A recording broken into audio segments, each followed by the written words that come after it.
Hola, buenas tardes a todos y todas nuevamente. Mi nombre es Gonzalo León y les doy la bienvenida a una nueva sesión de Hablemos de Salud, realizado por Hospital Digital del Ministerio de Salud. Como seguramente ya saben, este es un espacio de conversaciones en línea con profesionales de salud dirigidas a toda la comunidad y que realizamos cada martes a las 14 horas. Nuestro principal objetivo es entregarles a ustedes información y recomendaciones útiles para fomentar el autocuidado en salud. Antes de comenzar entonces a hablar del tema de hoy, les recuerdo que el chat estará disponible durante toda la conversación para que nos hagan llegar sus dudas y comentarios que serán respondidos entonces al final por nuestra invitada de hoy. Anorexia nerviosa y bulimia son algunos de los trastornos alimentarios que más conocemos, por lo menos de nombre, y sin embargo todavía hay mucho que aprender sobre este tema, más aún cuando este es un problema que hoy día afecta día a día a muchas personas y de manera muy particular a jóvenes y adolescentes. Por eso hoy invitamos para hablar de cómo enfrentar trastornos alimentarios a la doctora Francesca Borgero, quien es psiquiatra infanto-juvenil del Departamento de Salud Mental del Ministerio de Salud. Buenas tardes, doctora. ¿Cómo está? Hola Gonzalo, buenas tardes. Hola a todas y a todos los que están participando. Bueno, gracias por su tiempo y por acompañarnos el día de hoy. Queremos partir con una pregunta general, básicamente para poder entender, ¿no?, de qué se tratan los trastornos alimentarios, qué se entiende por trastorno alimentario finalmente. Mira, en general los trastornos que nosotros le llamamos trastornos de la conducta alimentaria o trastornos alimentarios son un grupo de enfermedades en que básicamente las personas presentan una alteración o una forma inadecuada en la relación con la comida o como en el hábito de la alimentación, ya sea porque se alimentan en exceso o por un déficit, o sea, restringen la alimentación, y que en general se caracterizan por esta ingesta anormal. Muchas veces hay una manifestación visible de esta enfermedad en un disconfort, en su, digamos, imagen corporal o insatisfacción consigo misma, que muchas veces impacta sobre la autoevaluación o la autoestima de las personas. En general, como habrían tres grandes elementos, como decía, esta ingesta anormal, este miedo intenso a veces a engordar o a controlar el peso, y a veces acompañado de distorsión de esta imagen corporal, no todos, pero es un elemento bien importante porque eso a veces dificulta mucho la conciencia de enfermedad y consultar. Ok. ¿Y cuáles son los tipos de trastorno alimentario que se pueden distinguir hoy en día? Hay varios, pero creo que los más frecuentes y los que más impactan, digamos, o que la gente más ha oído, las personas, son la bulimia nerviosa, como tú bien decías, la anorexia nerviosa y el trastorno por atracón. Yo diría que esos son como los más frecuentes, y también como solamente mencionar para la audiencia que esto es como una dimensión, en donde hay como un espectro. ¿Ya? Y no es solo una entidad, y a veces no nos centramos solamente en la entidad propiamente tal o que cumplan ciertos criterios, sino que comprender estos elementos que mencionaba, que hay una dificultad, digamos, para relacionarse con la comida, y en relación a eso, conductas poco saludables, que llevan a veces a elementos bastante graves que incluso pueden provocar la muerte de las personas. Ok. Bueno, vamos a ir profundizando en esos temas más adelante, pero ¿qué tan frecuente es este tipo de trastorno en nuestro país y a quiénes afecta más este tipo de patología, ¿no? A ver, en general, no son trastornos tan frecuentes como uno a lo mejor pensaría, como por ejemplo las depresiones o trastornos del ánimo, la ansiedad, pero sí tienen un alto impacto en la gravedad que pueden conllevar. En general, la anorexia puede tener más o menos una prevalencia, o como las personas que están enfermas en nuestra sociedad, en nuestra comunidad, del 1%, y la bulimia es un poco más frecuente, podría llegar al 5%.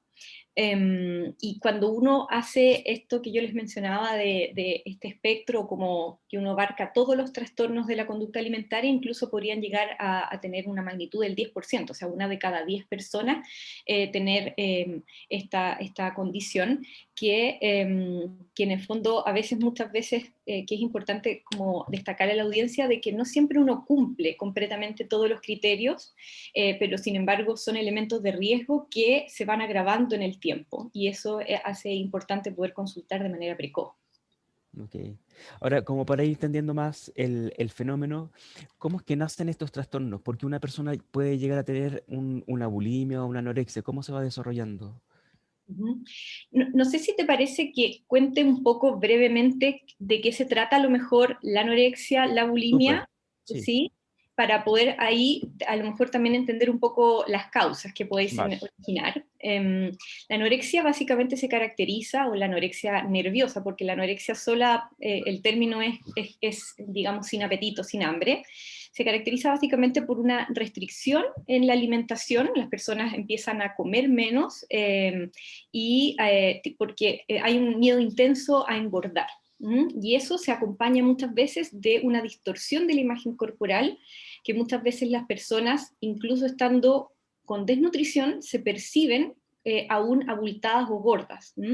Y eso es muy digamos, revelador cuando uno ve a una persona que incluso puede estar muy desnutrida, como les digo, que a veces uno ve que los huesos protruyen, por ejemplo, y se ven, digamos, y ellas se siguen percibiendo, digamos, de manera muy gorda o insatisfecha, más que nada. Mm. Y la anorexia, que es importante, voy a ir a tu pregunta, pero que es importante porque a veces las personas eh, confunden. La anorexia puede tener un tipo que es restrictivo, que predomina, digamos, grandemente el tema de comer menos, o en el fondo eh, llevar el control del peso a partir de la restricción propiamente tal de la alimentación, o también, que esta es la que confunden a veces con bulimia, que pueden tener atracones y purgas, ¿ya? Los atracones son episodios en donde la persona come de manera desmedida en una gran cantidad, y que se caracteriza porque la persona siente que hay una pérdida del control en ese elemento,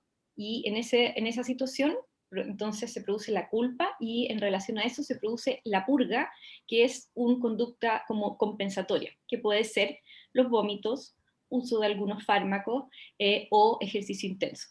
Y ese último punto se confunde muchas veces con bulimia, porque la bulimia nerviosa se caracteriza por este control del peso, pero relacionado puntualmente con estos episodios que la caracterizan, que son estos atracones, que, como decía, es este aumento en la ingesta en periodos de tiempo breves, muchas veces solo, y que después viene esta sensación de pérdida de control y culpa.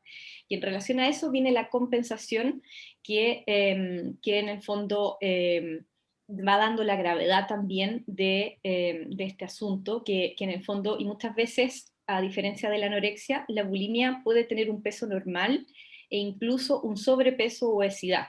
Muchas personas, y ahí por eso quería como destacar, porque dentro de las causas puede estar este elemento, que es que personas que a lo mejor tenían un sobrepeso, una obesidad, empiezan a desarrollar una forma patológica de relacionarse con la comida y digamos, de alimentarse. Y el trastorno del atracón, solamente muy brevemente, es que se producen estos atracones, pero que no hay conductas compensatorias propiamente tal, pero eso sí puede llevar a transitar a veces de un trastorno a otro. Entonces, habiendo visto un poco cómo se definen, o qué caracterizan a estos trastornos, las causas tienen que ver principalmente por elementos personales, que a veces son, como uno le llama, individuales, que pueden ser algunos estilos de personalidad que ya sean más rígidos, o de la línea como más obsesivo, que a veces se centran en un aspecto, por ejemplo, de su vida, se centra en la comida, en el control del peso y cómo yo me relaciono con esto, o más en la línea que uno podría decir como del descontrol, que ahí uno ve entonces, por ejemplo, más predominantemente el tema de una bulimia. Y en esos estilos también está, o factores personales que podrían ser la baja autoestima de las personas, que a veces tengan alguna otra condición de salud mental, por ejemplo, como podría ser, por ejemplo, una depresión o cuadros del ánimo que puedan llevar, digamos, a estos elementos. Otro elemento que puede, digamos, que está dentro de las causas, porque es importante decir que estos trastornos no se originan solo por un solo elemento, sino que es una combinación de esto. Pueden ser elementos sociales que tienen que ver muchas veces los medios de comunicación y a veces cómo nosotros promovemos socialmente ideales de belleza asociados a veces a ideales o asociados a, por ejemplo, ideal de belleza, delgadez, éxito. Y eso rigidiza a veces estos conceptos. Y entonces se genera esta, digamos, relación patológica con la comida y las conductas para llegar, digamos, a este ideal. Y también algunos acontecimientos, por ejemplo, vitales que pudiesen gatillar pérdida de algún ser querido, algún cuadro del ánimo o algunos elementos que pudiesen, digamos, aumentar la probabilidad de esto. La obesidad también es un factor que podría ser de riesgo, porque muchas veces nosotros, como mencionaba, nos centramos en los aspectos físicos para valorar a una persona. Y eso, entonces, empiezan estos comentarios que, por ejemplo, qué linda te ves porque adelgazaste. Y esos, digamos, esos comentarios, o estás un poco más, digamos, o hacer comentarios respecto a lo físico, y ahí entonces se genera, digamos, un círculo en este sentido.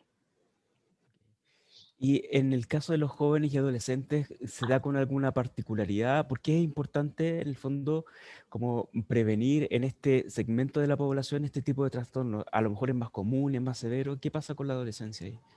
La adolescencia es un periodo, como en general ocurre, que es un periodo de mucho cambio, de mucha, digamos, oportunidad. A mí por lo menos me gusta mirarlo desde el lado positivo, pero que en este sentido, como se produce una transición en los adolescentes de ser, digamos, niños hacia un rol, digamos, digamos, de formar su identidad, de quiénes van a ser, y cómo, digamos, van a llevar un poco su vida.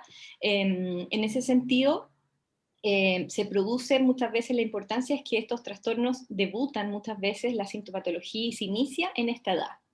Entonces, a veces los papás les cuesta mucho, o los cuidadores les cuesta encontrar, porque en general, dentro de también como lo que mencionaba, quienes pueden afectar más, se ve mucho más afectado casi en 10 veces más a las mujeres, jóvenes. Entonces empieza a haber ciertas conductas que estos, sobre todo anorexia y bulimia, pueden debutar en la adolescencia propiamente tal, entre los 10 y los 20 años. Y ese es uno de los elementos más importantes, además de destacar de que, como decía, puede ser un elemento o una etapa de oportunidad, porque si yo tengo una insatisfacción conmigo misma o alteraciones o dificultades en mi autoestima, también es un terreno en donde yo puedo hacer cambios, y la personalidad también es más flexible en este ámbito y en esta etapa de la vida. Ahora, ¿cómo podemos reconocer cuando un adolescente, una persona joven, tiene un trastorno en su alimentación? Hay algunos que yo lo denominaría a lo mejor como algunos signos de alarma, o que debiesen estar como atentas las personas cuando, Ujú. por ejemplo, un adolescente, un joven, empieza, digamos, a perder de peso o fluctuar el peso de manera inexplicada, o que fluctúe, digamos, en un periodo de tiempo breve su peso. Que hay una, por ejemplo, en las mujeres, esto antes era un criterio diagnóstico y se sacó, digamos, las nuevas clasificaciones, pero es importante cuando llega un aumento, cuando la ingesta se restringe muchísimo, las menstruaciones pueden suspenderse, ¿ya? Y ahí en el fondo hay una amenorrea, que nosotros le llamamos. Y entonces pueden haber ciclos consecutivos siempre y cuando que no exista, por supuesto, un embarazo. Cuando existe una preocupación excesiva por perder peso, cuando hay una sobrevaloración sobre estos aspectos, y como decía, que la comida y el control del peso empieza a generar, digamos, un rol central en la vida de los adolescentes. A veces también, por ejemplo, lo que ocurre es que comen solos o se empiezan a aislar, que eso es uno de los elementos también para poder intervenir. Cuando hay, por ejemplo, también pueden haber algunos signos físicos, ¿ya? Alteraciones en el esmalte dentario, en las manos, a propósito de provocarse, digamos, los vómitos, se genera, digamos, una que se llama signo de Russell, que es una pequeña herida que se va generando en los metacarpianos, o en la mano, en el dorso de la mano.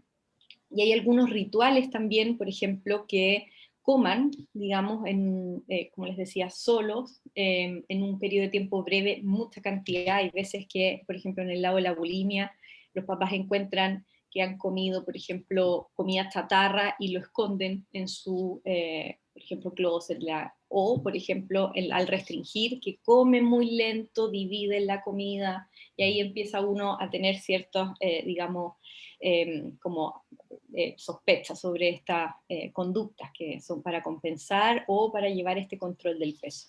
Ujú. Ahora, en el caso que una persona identificara a alguien cercano, ya sea familiar, amigo, alguien dentro de su comunidad, que tiene alguna de estas conductas, digamos, ¿qué puede hacer como para poder ayudar o intervenir? Yo diría que lo principal es cuando uno, porque como mencionaba al inicio, a veces no siempre hay una conciencia de enfermedad, Mm. ¿ya? Entonces, lo primero es tener una actitud un poco de acogida y de genuina de preocupación hacia un otro, en que la persona que a lo mejor está afectada muchas veces no va a referir que está restringiendo o controlando su peso, pero sí se produce un sufrimiento, ¿ya? En torno a todo esto que les he contado, y entonces a veces la consulta se produce en ese contexto y que uno puede, digamos, otorgar esperanza en el sentido de que si se está sintiendo mal, triste, que ya no disfruta las cosas como antes, o que esto está atormentando, digamos, el tema del control de la comida, puede pedir ayuda y que uno que cuente con un otro que lo va a apoyar. Y en ese sentido, la familia, por supuesto, los papás tienen un rol muy determinante, muy importante en poder conversar con sus hijos y poder saber lo que les está ocurriendo, pero también en los colegios un momento de mucha intervención o de pesquisa, porque los profesores ven cómo se relacionan con los otros, cuando comen, ¿ya? Obviamente en este contexto de pandemia ha sido distinto, pero sigue habiendo a veces en algunos colegios o en algunos establecimientos educacionales una preocupación para conocer qué es lo que les está ocurriendo a los adolescentes o a los jóvenes que pueden estar en universidades o en institutos o en Ujú. alguna forma de estudio. Ok. Puede ser que sea un poco repetitivo, pero no sé si hay alguna forma en particular de abordar a la persona con algún tipo de frase en particular, porque de repente hay un amigo o una amiga que quiere acercarse a otro o un familiar y no sabe cómo establecer esta conversación. Y de repente, al tratar de hablarlo, la otra persona o puede molestarse, puede sentirse herida, o de hecho no reconocer, como decía recién, el problema, en el fondo. ¿Cómo Claro, podemos iniciar esa conversación?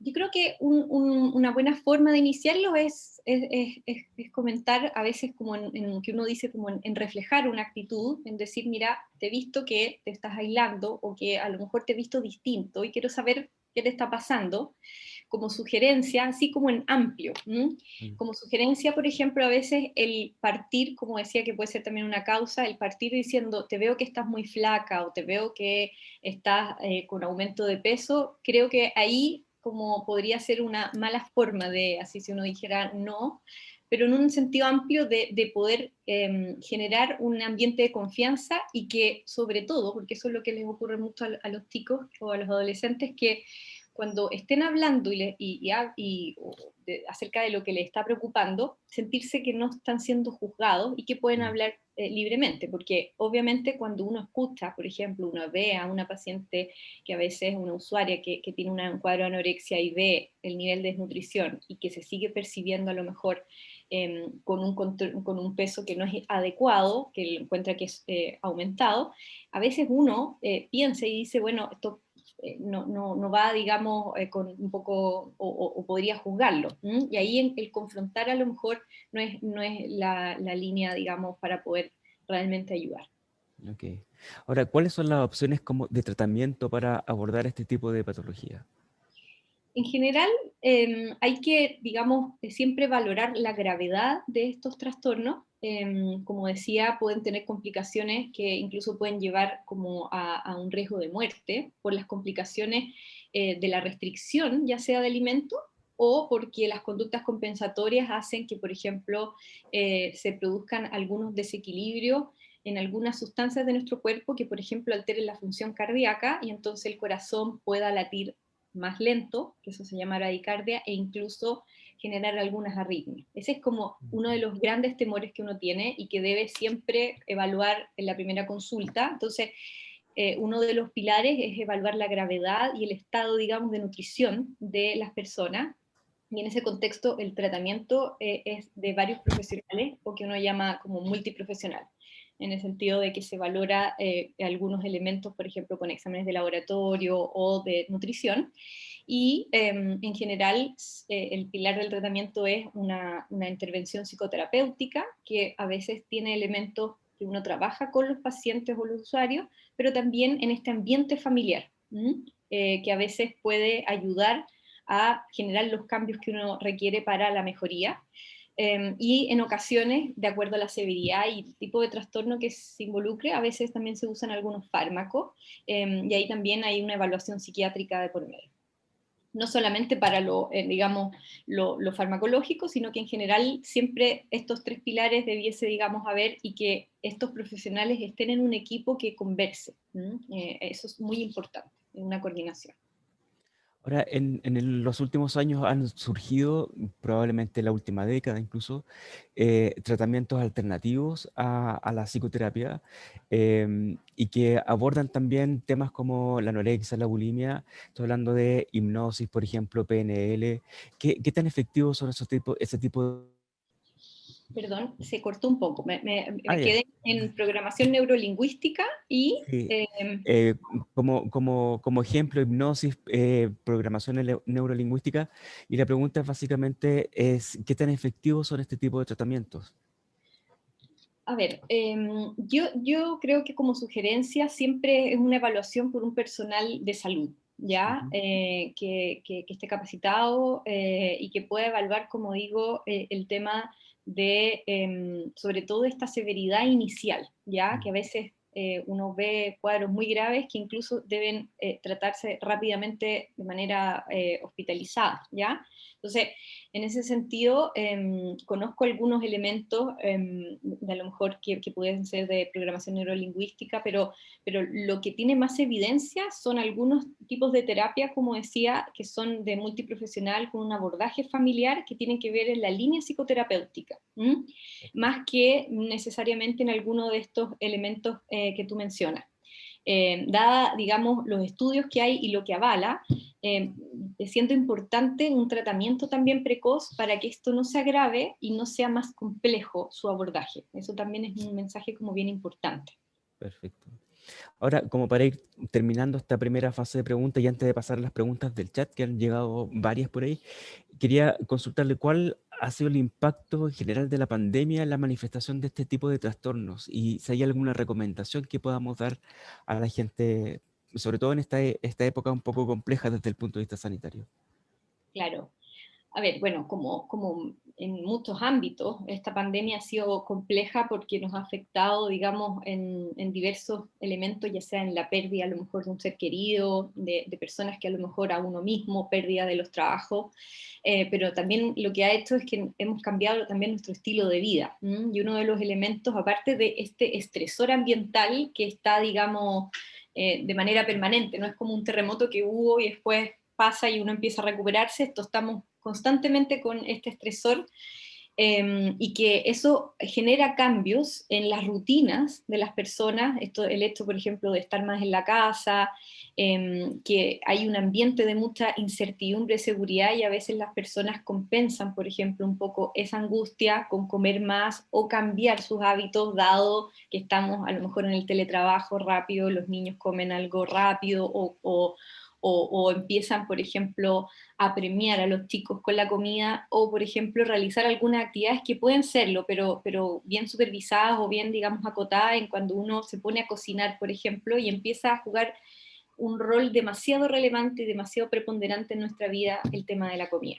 Y entonces ya también asociarlo. Entonces, en ese cambio de hábitos, en la presencia de estos estresores, se puede ver que se inicien o se exacerben ciertos síntomas, pero también la dificultad está en que muchas veces, como estamos en un medio de una pandemia, también los servicios de salud a veces están más orientados en la contingencia de COVID, y entonces a veces el acceso para las personas es más complejo, o quienes están en tratamiento, la recomendación es que no abandonen su tratamiento y sigan, digamos, en ese contexto para que no se agrave y no abandonen los tratamientos, digamos que eso va a tener, por supuesto, una peor evolución. Exacto. Súper claro. Vamos a pasar entonces a las preguntas que llegan del chat. Hay algunas que ya han sido contestadas a lo largo de la conversación. Hay algunas probablemente contestadas de manera parcial. A ver si podemos reforzar algunas ideas. Dice acá una primera: ¿cuáles serían los primeros pasos para poder mejorar el estado de salud de la persona con trastorno alimentario? Lo primero, y que también es una medida de prevención, es generar hábitos de alimentación saludable. Y eso involucra a veces ser más ordenado con la alimentación, y en general pautas que tengan que ver con comer variado, y de manera ordenada, y a veces, digamos, no tanto a deshoras. Puede ocurrir, pero que sea más la excepción que la regla, digamos.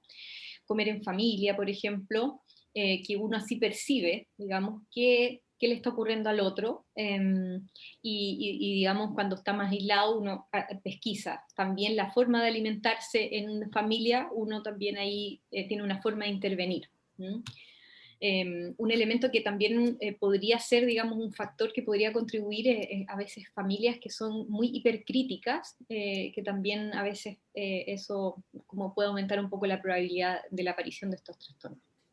Ok. Hay otra pregunta muy específica que dice: tengo una hermana de 15 años y está obsesionada con hacer ejercicio y se encuentra gorda, aunque no lo es. ¿Debería como familia preocuparme desde ya y hablar con ella el tema seriamente? A ver, el ejercicio a veces, porque uno dice cuándo es un ejercicio que se está pasando un poco la Mm, mano. El ejercicio, en el fondo, cuando empieza a generar una rigidez y digamos, tomar un rol preponderante en la vida, ahí es como un elemento que uno debe poner, digamos, harta atención. En el caso puntual que están comentando, me parece que es importante abordarlo de qué está ocurriendo, qué está haciendo a lo mejor angustia, qué está ocurriendo que a lo mejor hay un cambio de comportamiento y que les está preocupando porque los han visto distintas. En eso yo sí abordaría para saber a lo mejor cuál es el significado que le da a lo mejor esta conducta, y que efectivamente si realmente están compensando, por ejemplo, en mm, controlar el peso y está restringiendo, creo que es importante poder consultar. Y eso es sí. importante por destacar que existen consultas a partir de telemedicina, y que a veces uno lo genera también de manera presencial, pero se puede generar, digamos, una primera consulta en esa línea. Mm. Doctora, usted mencionaba que de alguna manera el tema de la autoestima era un factor importante previo, digamos, a la aparición de este tipo de trastornos. ¿Cómo podemos desde la base fomentar la autoestima en nuestros jóvenes y adolescentes, incluso en los niños, para evitar y prevenir efectivamente este tipo de conductas finalmente que son dañinas, ¿no? Mira, cosas bastante que pueden ser a lo mejor generales, pero y sirven, digamos, para todos en nuestro bienestar. Básicamente ser un poquito, uno que llama como lo compasivo, digamos, de ser, de poder aceptar ciertos elementos que a lo mejor uno, por ejemplo, en este contexto hay que ser un poco más flexible en las metas que a veces uno se pone, o lo que le exige a veces a los niños o a los adolescentes, sobre todo en este momento de tanta dificultad, en tener estos ambientes que sean propicios para poder conversar y que ellos puedan hablar de lo que les está pasando, de lo que está Mm, sufriendo, digamos.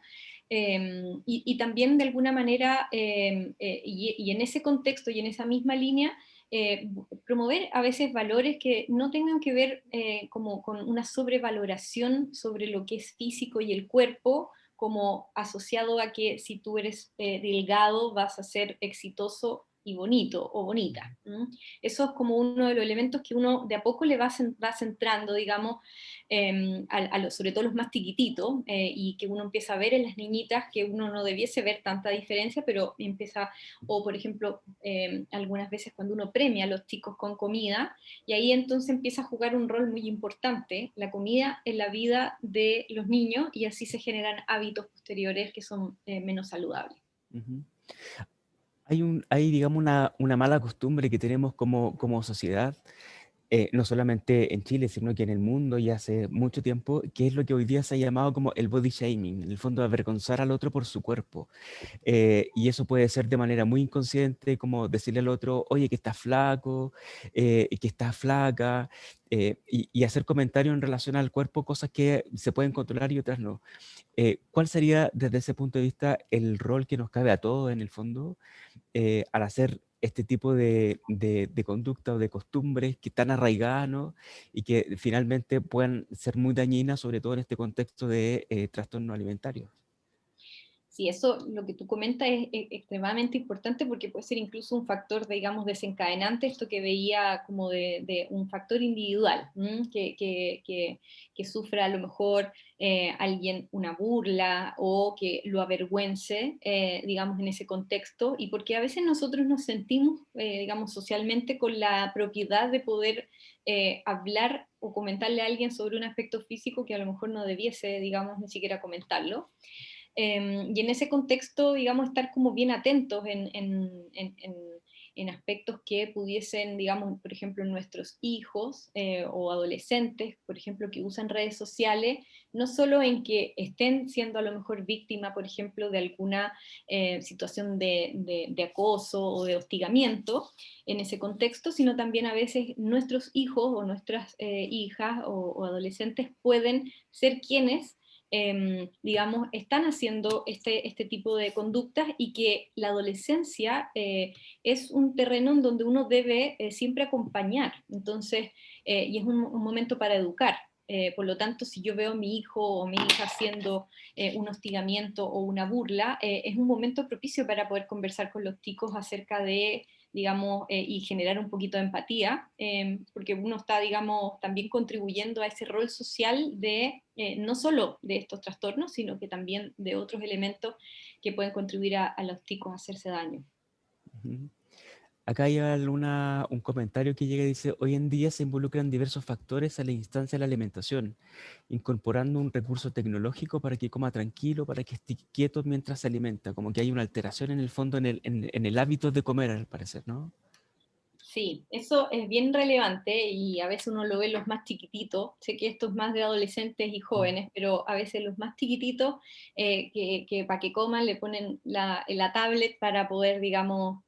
Hay un elemento que es muy interesante, que tiene que ver con, a lo mejor podemos después dar algunos elementos, que se llama el mindful eating, ya que es la conciencia de tomar conciencia de lo que uno está comiendo. Ujú. Lo comento porque cuando uno está viendo televisión o come rápido o haciendo otra cosa, y en el fondo el comer más lento, percibir la textura, el olor y las características de esa comida, también genera, digamos, una sensación de saciedad que está, digamos, muy relacionada con que yo como algo, esa cantidad se percibe en el cerebro y entonces hay una sensación de saciedad, digamos, adecuada, y que ese, digamos, proceso estaría alterado, por ejemplo, en un atracón, donde en un periodo de tiempo breve se come una gran cantidad, pero después se produce un malestar no solo psíquico, sino que malestar, digamos, físico, en el sentido de que hay una sensación de plenitud porque se comió mucho y sin darse cuenta, y esa es la pérdida de control. Claro. Por Una eso pregunta, sí. Perdón, no, por eso decía que el comer acompañado, a veces la familia tiene muchos, digamos, formas de poder conformarse, pero el comer acompañado contribuye muchísimo al tener conciencia de lo que uno está comiendo, disfrutar y esta sensación de saciedad. Ujú. Es probable que, o posible en el fondo, que dos tipos de trastornos puedan darse de manera combinada, por ejemplo, atracones con anorexia o con bulimia. En general pueden transitar de uno a otro. ¿Mm?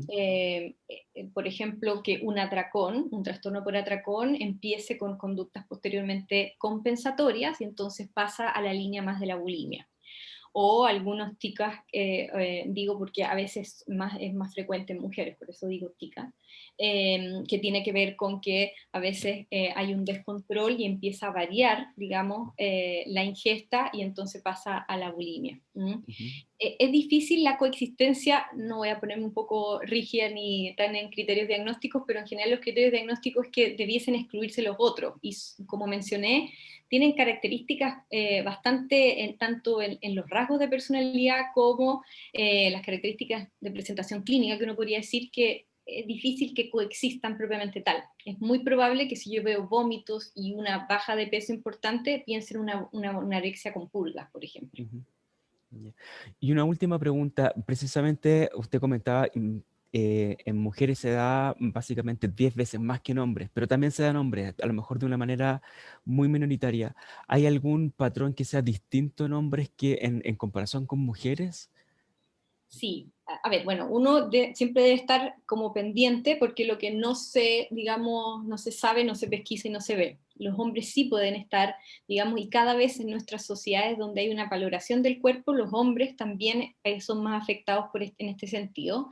Lo que podría ser un poco distinto en la forma de presentación es que los hombres realizan a veces más ejercicio físico en esta conducta compensatoria.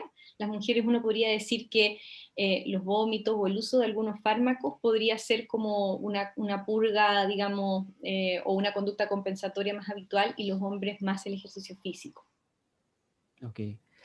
Hay no sé si es un trastorno que tiene que ver con lo que estamos hablando, lo que se llama la vigorexia. No sé si hay alguna relación con esto. A ver, en general, más que como buscar o patologizar a veces, Sí. es siempre poder flexibilizar. Cuando uno, como mencionaba antes, la pregunta que hacían, digamos, del ejercicio, cuando uno ve que hay una rigidez y un malestar, por ejemplo, en relación a no poder realizar una cierta actividad, uno debe poner atención a eso, ¿ya? Por ejemplo, si, y digamos, y Sí, parece que esta doctora está pegada a la transmisión. Vamos a ver si vuelve. Va a ser un poco lento, pero no hay ningún problema en la última pregunta. Si logra volver la doctora y si no, no hay ningún problema. Desde ya les damos las gracias por toda la información y los consejos que esperamos que hayan sido de utilidad para todos los que nos están oyendo, especialmente para el público más joven. Y de esta forma vamos cerrando entonces la sesión de hoy. Les recuerdo que todas las sesiones son grabadas y quedan subidas, digamos, en nuestro canal de YouTube de Hospital Digital. El link lo van a ver pronto en pantalla para que puedan ingresar. Y desde ya los dejamos invitados para la próxima semana, donde abordaremos un nuevo tema para que hablemos de salud, que es y cómo fomentar el envejecimiento activo. Ahí apareció nuevamente la doctora, por si quisiera dar perdón, algún sí. mensaje final, alguna idea que reforzar, doctora. Sí, perdonen, no sé qué ocurrió, pero me caí. Cosas de la tecnología, no hay problema. Sí, solo que está, terminar la idea de que en el fondo el ejercicio en general, uno hace ejercicio también por una sensación de bienestar que a mí me otorga, ¿ya? Y esto empieza a tener otro cariz. Y principalmente, no sé si como llegar a lo mejor como cerrar con algunos mensajes que pudiesen ser que este grupo de enfermedades es una condición que uno debiese tomar siempre en consideración, que son un grupo de enfermedades y no un estilo de vida o que tengan que ver con que las personas eligen esto, y que un abordaje oportuno hace, digamos, la diferencia en el pronóstico, y que el tratamiento siempre existe, digamos, y que uno pidiendo ayuda, digamos, si alguien, por ejemplo, que estuviese pasando por una condición así, puede consultar, puede sacar una hora en un consultorio con una psicóloga, con un psicólogo, con un profesional de la salud que pueda orientarlo, no solamente a lo mejor en un malestar psíquico, pero también a veces en poder ordenar sus hábitos alimentarios en ese ámbito, que existe una oportunidad de tratamiento que se puede cambiar y salir de esto, que es muy importante porque genera mucho sufrimiento, tanto individual como en la familia y social. Y lo otro es el rol que nosotros tenemos como sociedad en promover ciertos valores y estereotipos que sean un poco desenmarcados de esta figura corporal exitista y que sea delgado. Eso creo que también es un elemento como de nosotros como sociedad, cómo podemos aportar y como medios de comunicación. Perfecto, súper importante entonces a poner ojo a esos pequeños indicios en el fondo que nos van mostrando cuándo está apareciendo un trastorno de este tipo. Doctora, nuevamente muchas gracias por su tiempo y toda la información y a todos ustedes también gracias por conectarse una vez más. Los esperamos el próximo martes entonces a las 14 horas para que hablemos de salud. Hasta entonces. Gracias.